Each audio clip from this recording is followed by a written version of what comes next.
दूसरे दिन सुबह उठने के बाद हमारा सबसे पहले तो प्लान नाश्ते का था, जो कि होता भी है। नाश्ता करना था और उसके बाद हम लोगों ने आगे जो है ना वो अपनी मंज़िल की तरफ जाना था।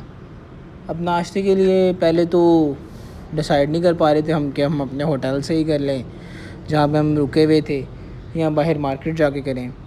तो ख़ैर इस वक्त तो ये सारे तैयार हो रहे थे, तो मैंने सोचा कि सुबह का व्यू एक दफ़ा कैप्चर कर लिया जाए कि सुबह-सुबह, ख़ैर सुबह-सुबह तो नहीं थी।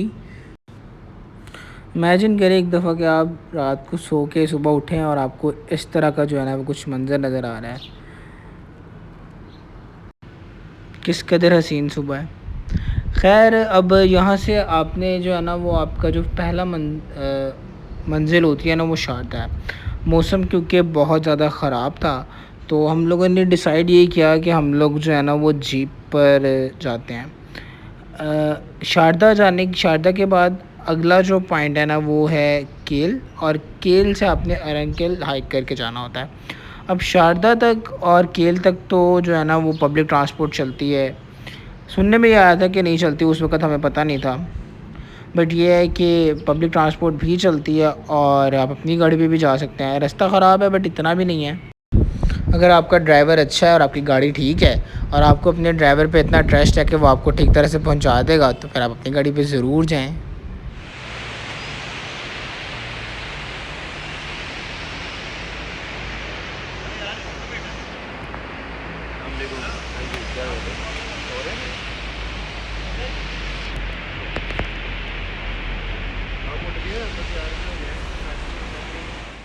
अच्छा, तो यार अब सीन ये था कि हम लोगों ने जो है ना वो एक जीप का जो है वो जुगाड़ किया।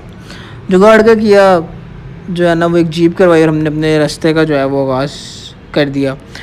जीप करवाने के कुछ फ़ायदे हैं, वो मैं आपको बता देता हूँ। पहला फ़ायदा तो ये है कि आप जो है ना वो सुकून से अपनी प्राइवेसी को जो है ना वो सिक्योर करते हुए जो है ना वो सारे रास्ते सुकून से जा जा सकते हैं। आपकी अपनी मर्ज़ी, आप जहाँ पर जो है वो रुकना चाहते हैं वहाँ पर आप रुकें। जब आपका दिल कर रहा है कि यार इस तरफ जाना है या उस तरफ जाना है, तो आप मतलब अपनी मर्ज़ी के अकॉर्डिंगली आप जो है ना वो ट्रैवल कर सकते हैं। अपने गाने लगाएँ और सुकून से अपना जो है ना वो एंजॉय करें। बट 2-3 जो है ना वो अगर आप बॉयज़ आ रहे हैं हमारी तरह, फिर मैं आपको सजेस्ट करूँगा कि आप पब्लिक ट्रांसपोर्ट यूज़ कर लें। हमसे गलती हो गई थी, ये हमारे साथ कुछ नूबड़े थे और इनको जो है ना वो तो उल्टियाँ आ रही थी इनको बेसिकली। तो उस वजह से जो है वो हम लोग नहीं ले सके पब्लिक ट्रांसपोर्ट, हमें जो है वो यही जीप करवानी पड़ी। उसका जो है ना वो अगर आप पब्लिक ट्रांसपोर्ट पे जाते हैं ना तो आपके जो है ना वो पैसे अच्छे खासे बच जाते हैं। तो अगर आप सिर्फ बॉयज़ ट्रिप पे जा रहे हैं तो आप आई विल सजेस्ट कि आप जो है ना वो पब्लिक ट्रांसपोर्ट ही यूज़ करें, बहुत कम पैसे लगते हैं। खैर अब हमारी जो जीप थी वो इन खूबसूरत रास्तों से होते हुए मंजिल की तरफ जा रही थी, और रास्ते में हम जो है ना वो इस बात पे लड़ते जा रहे थे कि किसका ब्लूटूथ गाड़ी के साथ कनेक्ट होगा और कौन गाने चलाएगा। खैर जो है ना वो केरन से निकलने के बाद ऑलमोस्ट 2 से 3 घंटे आपको लगते हैं और आप शारदा पहुंच जाते हैं। 2 से ढाई घंटे लगते हैं और इतना खूबसूरत रास्ता है। आप देख सकते हैं कि जो बादल थे वो बिल्कुल नीचे आए हुए थे और बारिश हो रही थी, और ना इतनी ठंड थी ना इतनी गर्मी थी। मतलब हर तरह से इस कदर जो है ना वो खूबसूरत मनाज़िर ने आपको जो है ना वो अपने इर्द गिर्द लपेटा होता है कि आपको बहुत ज़्यादा ना मज़ा आ रहा होता है। अच्छा जी, ऑलमोस्ट 2.5 से 3 घंटे सफ़र करने के बाद हम लोग शारदा पहुंच गए थे। रास्ते में हम लोगों ने कहीं पे स्टे नहीं किया था, क्योंकि हम लोगों को टाइमली जो है ना वो केल पहुंचना था और उसके बाद एरंगल पहुंचना था, ताकि हम दिन के टाइम एरंगल पहुंच सकें। इसलिए हमने रास्ते में तो स्टे नहीं किया, मगर शारदा में थोड़ी देर स्टे किया था, चाय वगैरह पी थी। तो यहाँ पे जो है ना वो आपको होटल्स वगैरह मिल जाते हैं, रेस्टोरेंट्स मिल जाते हैं जहाँ से आप खाना शाना खा सकते हैं। पैसे सारे वैसे इस जगह पे रुकने के और टाइम ज़ाया करने के जो है ना वो इस व्यू के हैं। यहाँ पर जो है ना वो नीचे दरिया तक जाने का रास्ता है, जहाँ पे आप जाके ना इस नीलम वैली जो रिवर है इसको एंजॉय कर सकते हैं। यहाँ पे जो है ना वो सीनरी बहुत ज़बरदस्त है, फ़ोटोग्राफ्स आप लोग बहुत अच्छी ले सकते हैं। तो जब भी आप जाएँ यहाँ पे ज़रूर रुकें। मैं इस वक्त वीडियो बना रहा था और जो मेरे बॉयज़ थे ना वो पता नहीं कहाँ पे गुम गए थे। खैर यहाँ पे बॉयज़ से याद मुझे आया कि यहाँ पे हमने किसी बॉयज़ से ही किसी और लौंडा का ग्रुप था, उससे हमने ग्लासेस लेके उनके कोई पिक्चर्स वगैरह खींचने के लिए लिए थे। और जब हमने पिक्चर्स वगैरह खींची और जब हम उनको देने वापस गए तो वो वहाँ पे थे ही नहीं। या हम गायब हो गए थे या वो गायब हो गए थे। खैर वो ग्लासेस अभी भी जो है ना वो केक के पास हैं, तो अगर तो बाय चांस उनके पास ये वीडियो जाए तो वो केक को जो है ना वो रब्ता करके ना केक से अपनी ग्लासेस ज़रूर ले लें वापस। शारदा में कुछ देर स्टे करने के बाद हम लोगों ने अपना रास्ता आगे शुरू किया। अच्छा, जो केरन से लेके शारदा तक रास्ता है ना वो थोड़ा स्मूथ है। वहाँ पे इतने कच्चे रास्ते नहीं है जितने अब आगे आएंगे रास्ते। और जितना मतलब जो रास्ता आगे ज़्यादा ख़तरनाक है एज़ कम्पेयर टू पीछे। तो जो है ना शारदा तक तो आपकी गाड़ी जो है ना, अगर आप अपनी गाड़ी पे भी हैं तो वो बड़े स्मूथली आ जाती है और लोकल ट्रांसपोर्ट भी बहुत स्मूथली चलती है।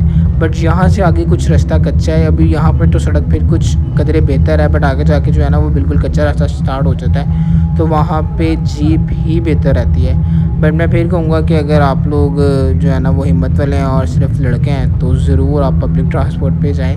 वहाँ पर हमें जो है ना वो कुछ फैसलाबादी मिल गए थे। वो लोग अपनी पर्सनल गाड़ी पे आए हुए थे और उन्होंने गाड़ी जो है ना वो रेंट पे ली हुई थी और उन्होंने उस गाड़ी का निश्त मार दिया था।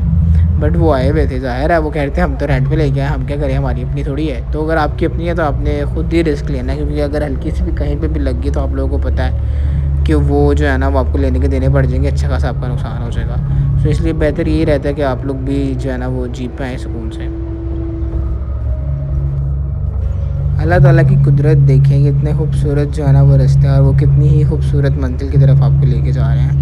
हाँ, डर लगता है कुछ फट्टू लोगों को। मेरे साथ भी कुछ थे जिनको बहुत डर लग रहा था रास्तों से। बट ये है कि मुझे तो बहुत मज़ा आ रहा था देख के।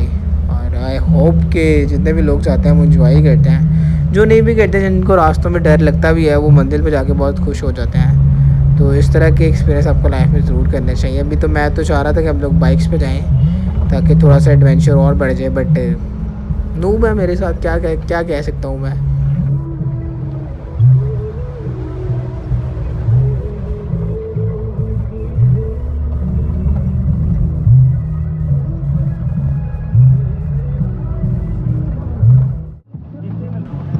ये उन एक कच्चे रास्तों में से एक कच्चा रास्ता था। तो यहाँ पर जो है ना वो थोड़ा सा आपको मुश्किल जो है ना वो मुश्किलात का सामना करना पड़ता है। और कुछ उसकी वजह ये भी हो गई थी क्योंकि बारिश हुई भी थी, तो रास्ता बहुत ज़्यादा ख़राब हुआ था। तो कुछ इस वजह से हमें इतना जो है ना वो अजीब सा रास्ता लग रहा था। अदरवाइज़ मेरे ख्याल से बारिश ना हुई हो तो कुछ बेहतर ही होता होगा। बट ये है कि ये सारी चीज़ें आप लोगों ने देख लेनी है, जाने से पहले आप लोगों ने इन सारी चीज़ों का जो है ना इंतज़ाम करके जाना है। आखिरकार 5 घंटे लगातार सफ़र करने के बाद हम लोग केल पहुंच गए थे। और ये अहमद भाई साहब ने 2 टोपियाँ पहनी हुई, इनको इतनी ठंड लग रही थी। वहाँ पर जाकर ठंड थी, अच्छी खासी थी, मगर अहमद ने एक टोपी ठंड की वजह से पहनी हुई है और ये जो दूसरी टोपी है ना ये बस इसको किसी ने दी है और उसकी वजह से ये उसको चूम भी रहा है।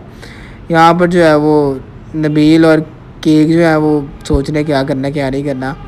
अच्छा, ये वो केबल कार है जो कि आपको केल से एरंकेल लेके जाती है। केल एक साइड के पहाड़ है और एरंकेल दूसरी साइड के पहाड़ हैं और दरमियान में जो है ना वो नीलम जो है ना वो रिवर है। तो ये उस रिवर के ऊपर से एक साइड पे दूसरी साइड पे आपको लेके जाती है। यहाँ पे आपको पहले जो है ना वो अच्छी खासी लंबी लंबी लाइनों में लगना पड़ता है। यहाँ से ही देखें, ये लाइन स्टार्ट हुई है, ये ऊपर जाके मज़ीद लंबी थी। तो तकरीबन आधे पौने घंटे के बाद आपकी बारी आ जाती है और उसके बाद आप दूसरी तरफ जाते हो। ये जो पहाड़ अभी मैंने जूम किए हैं, इन पहाड़ों पे आपने जाना है और ये एरंकेल है। मुझे ये जगह बहुत पसंद आई थी क्योंकि यहाँ पर ना आपको डिफरेंट पाकिस्तानी कल्चर्स के लोग मिलते हैं। पठान भी हैं, कश्मीरी तो वहाँ के रहने वाले हैं। वहाँ पे कराची के बहुत सारे लोग आए हुए थे, फैसलाबाद के थे। कराची के लोगों से जो है ना वो बहुत बड़ा शुगर लग गया वहाँ पर। और वो हमें कह रहे हैं कि भाई ऊपर ना जाओ, ऊपर ना जाओ, बारिश बहुत हुई हुई है, अभी गिर जाओगे, ये हो जाएगा वो हो जाएगा। और मैं उनसे कह रहा था कि यार PSL में मैच नहीं जीते आप लोग इस दफ़ा फिर। तो कहते लाहौर वालों को हमने जो है ना वो ट्रॉफ़ी वैसे ही दे दी, खरात में दे दी, खरात में दे दी। तो उनसे काफ़ी शुगर लगा कि भाई जीते तो उन्हें खरात में कैसे दे दी है। तो ये जगह मुझे इसलिए तो बहुत पसंद आई थी कि आप जो है ना वो पाकिस्तान के डिफरेंट कल्चर्स से आए हुए लोगों से मिलते हो और इंटरेक्शन होता है आपका, और ख़ूबसूरती तो है ही है इस जगह की। अच्छा, आपने जब भी जाना है ना, आपने अपने साथ रेनकोट ज़रूर रखने हैं, क्योंकि यहाँ पर और अगर आप लोगों के पास ऑब्वियसली अगर स्टिक्स हैं, हाइकिंग स्टिक्स हैं, तो वो भी आप अपने साथ ज़रूर लेके जाएँ। उनकी तो ज़रूरत पड़ती है। रेनकोट तो जब बारिश हो रही होगी तभी ज़रूरत पड़ेगी, मगर यहाँ पर क्योंकि मेरे पास तो था मगर इन तीनों के पास नहीं था, तो हमें रेनकोट लेने पड़े। और क्योंकि बारिश बहुत ज़्यादा थी तो हम लोग अफ़ोर्ड नहीं कर सकते थे कि हमारे कपड़े भी गीले हो जाएँ, और क्योंकि ठंड भी ज़्यादा होती है, तो इसलिए आपको ये चीज़ें जो है ना वो पहले ही जो है ना वो अपने साथ रखनी है। ये अहमद भाई साहब से ना सबने ज़रूर पूछना कि ये इस टॉपिक को इतना क्यों चूम रहे हैं। खैर, इसने ये घुमा दी वहाँ पर। एक ही केबल होने की वजह से आपको अच्छा खासा वेट भी करना पड़ता है, क्योंकि यही एक केबल आती है यहाँ पर, और वहाँ से ये जो लोग पहले गए होते हैं उनको लेकर आती है, और फिर यहाँ से मज़ीद लोग वहाँ जाते हैं, और इसी तरह से ये चक्कर चलता रहता है। तो है तो तकरीबन 5 मिनट लगते हैं इसको एक साइड में जाने में, मैक्सिमम, बल्कि 5 मिनट भी नहीं लगते हैं, 3-4 मिनट लगते हैं। बट ये है कि क्योंकि बारी बहुत कम लोगों की आती है, 6-7 लोग ही जाते हैं इसमें बैठकर, तो इसलिए अच्छा खासा टाइम लग जाता है। खैर, वेट करने के बाद जो है ना वो हमारी बारी आ गई, और मैंने जो है ना वो वीडियो बनाने के लिए ना सबसे मैं आगे बैठ गया, और बारिश हो रही थी, और मैंने अपना फ़ोन जो है ना वो विंडो से बाहर निकाला, ये वाला सिर्फ एक शॉट कैप्चर करने के लिए। फिर मैंने कहा यार नहीं, जो है ना वो फ़ोन अंदर ही कर लो, गिर गया ना तो समझ तो गए होगे क्या होता। फिर खैर ये है कि आपने कभी भी विंडो वाली साइड पे नहीं बैठना अगर बारिश हो रही होगी, क्योंकि वो जो बारिश के कतरे हैं ना वो आपके मुंह पे ऐसे पड़ते हैं जैसे आपको जो है ना वो चपेड़े पड़ रही हैं। तो अच्छा खासा मुश्किल काम है, बट ये है कि करना पड़ता है। इस जो है ना वो केबल कार से हम लोग अब केल से एरंकेल पहुंच चुके थे। ये फैसलाबादी भाई मुझे कुछ मिले थे, इनके साथ बड़ा मज़ा आया, बड़ा शुगर लगा। और अब नेक्स्ट वाली वीडियो में हम देखेंगे कि किस तरह से हमने एरंकेल की हाइक की, और हम जो है ना वो एरंकेल पहुँचे, और एरंकेल किस तरह का था, और फिर वापसी का भी सफ़र आपको दिखाएंगे। तो पार्ट 3 आपने ज़रूर देखना, और अगर आप यहाँ तक आ ही गए हैं तो वीडियो को लाइक करें, सब्सक्राइब करें और शेयर करें। जज़ाकल्लाह।